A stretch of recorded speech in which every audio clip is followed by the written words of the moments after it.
Welcome back to another one of our level 3 pastry lessons. If this is your first time here, make sure you click that subscribe button so you don't miss any of our future videos. So we're going to start by making our creme patissiere. This needs to cook and cool before we can fill our profiteroles, so we'll get this done first. So we'll start by getting our milk on the heat. We want this to a gentle simmer, just starting to steam. And then in this bowl we're going to add our 3 egg yolks.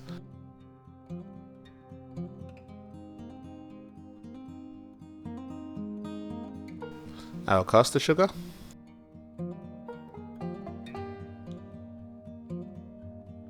vanilla extract, custard powder, and our plain flour.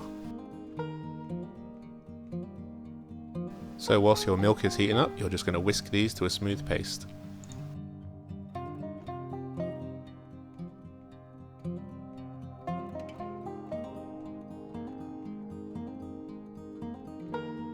So now we're going to do something called tempering the eggs, and this is just where you pour a small amount of your hot milk into your egg mixture, whisk thoroughly, and then you can add the rest of the milk in a steady stream whilst whisking. You need to do this so you don't scramble your eggs. And now we can add the whole mixture back to the saucepan and then put it on a medium heat whilst whisking the entire time until well thickened. If you have overheated your milk and scorched the bottom of your pan here, you will need to clean it before you continue. And here's what it should look like when it's done. And once you take it off the heat, make sure you continue to whisk for another minute, just in case there is still some residual heat in the bottom of that pan that scrambles your eggs.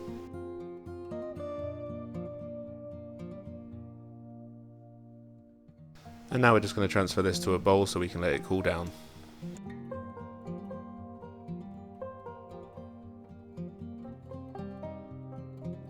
And you'll need to cover this with some cling film or plastic wrap and make sure you press it directly onto the surface of your creme pat. And then place in the fridge. So that's one of our fillings done, so now we need to move on to the choux pastry itself. So begin by putting your saucepan on a medium heat, and then you can add in your water.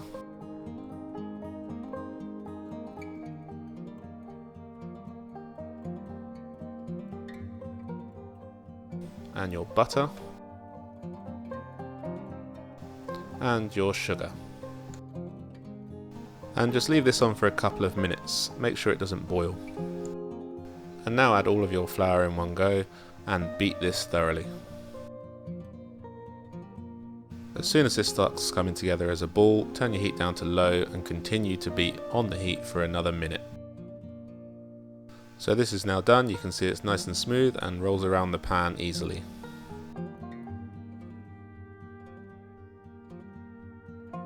Alright, so the next step is to get this to cool down, so we're going to spread it around the outside of this metal bowl, just until it's cool enough that it won't cook the eggs when we add them. This should only take about 5 minutes. Remember, all the links to the equipment I use and the recipes in metric and cups will be in the description below.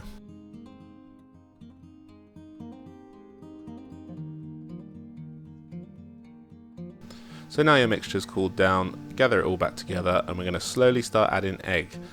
Now you don't want to add any more than about half an egg at a time at first, otherwise it will be incredibly difficult to incorporate. So beat this mixture together until smooth, add another half egg, beat again, and repeat. Once your mixture becomes dropping consistency or looks something like this, you need to be careful adding much more egg, because it can be different to what the recipe states every time you cook this. So how to tell when it's done is by picking up as much as you can on a wooden spoon and letting some drop off, and the trail that's left behind from what's dropped off should be a nice sharp V shape.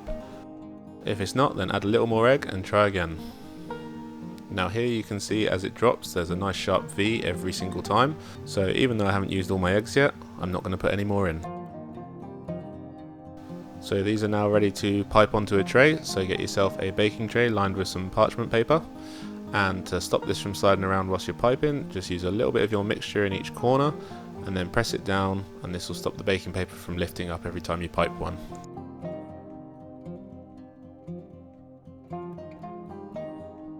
So to pipe these you want a round nozzle, and then you're going to hold the piping bag just off of the baking paper and gently squeeze at a constant rate trying to make as few ridges as possible.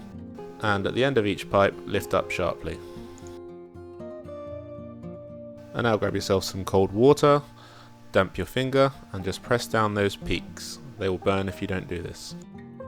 And place these in a preheated oven at 200 degrees centigrade or 400 degrees Fahrenheit for about 25 to 30 minutes depending on how large you've piped them. After 25 minutes, turn your oven off, leave the door open slightly but leave your profiteroles in for another 15 minutes to fully dry out. Once they're done, take them out, make a small cross in the bottom of each one and leave them on your tray upside down or on a cooling rack so this excess steam can escape. If you don't do this, they can go soggy. Alright, now on to the second filling. So we're making creme chantilly. So you want to take your double cream or heavy cream, caster sugar and vanilla extract, place them all into a bowl and whisk until stiff peaks.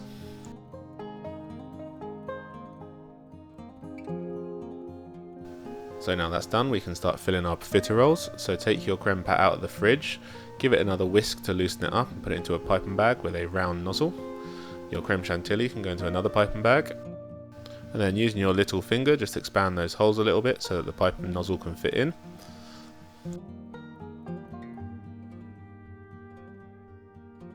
I'm going to fill half of these with creme pat and the other half with creme chantilly. So just put the nozzle in, start gently squeezing and you'll fill the piping bag, push back a little bit when they're full. So that's 6 filled with creme pat, now we'll do 6 with creme chantilly.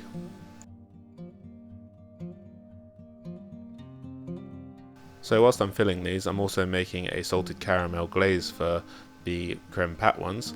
Now to do that, it's just sugar and water on a stove over a medium heat until it turns into caramel. Add some double or heavy cream and a good pinch of flaky salt. I will put the recipe for that in the description too.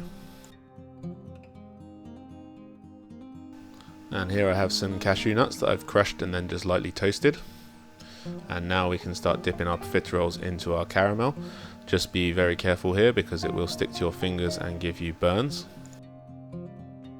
So once you've dipped them, give them a couple of minutes for the excess to drip off and then keep turning them like I am here to allow the caramel to set before you turn it over, otherwise it'll all drip down the sides. And as soon as you place the profiterole down, top with some crushed nuts, and I like to put just a little bit more salt on top as well.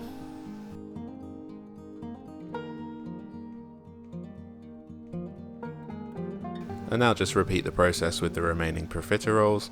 If your caramel does start to harden up a little, you can put it back on the stove and gently warm it through to soften it back up.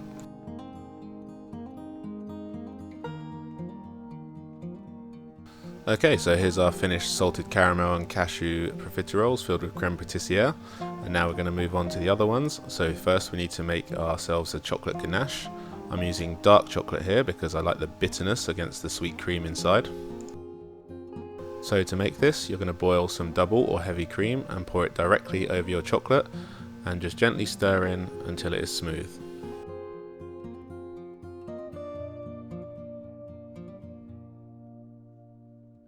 I'm going to finish these with some white chocolate, so I need to make something called a cornet, so that's just a piping bag made out of baking paper.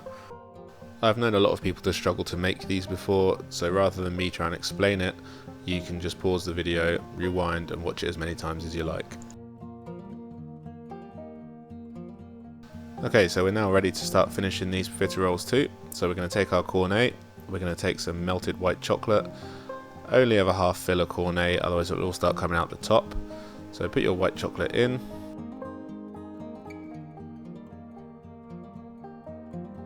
And then we're going to fold over the two edges first, followed by the middle, followed by the middle again.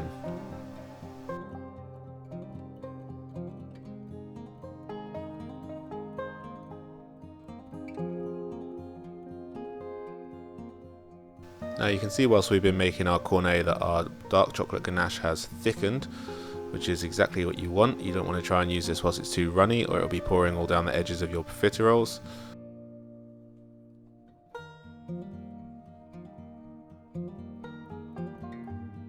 So it's the same process again as we've already done. You want to dip in your profiterole, making sure you're getting a good coverage, let the excess drip off, and then just twist as you turn it the right way up. Place on a tray, and you can do about 3 or 4 of these before you need to run over your white chocolate, otherwise it will sit on top.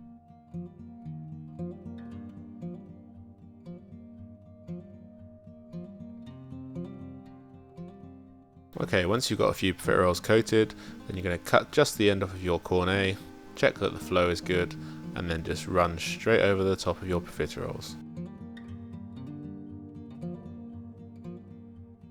And then again, just repeat the process with the remaining profiteroles. And that's it, we're finished. So if you like this video or you learned anything, click that subscribe button now so you don't miss any of our upcoming pastry lessons. Now let's plate this.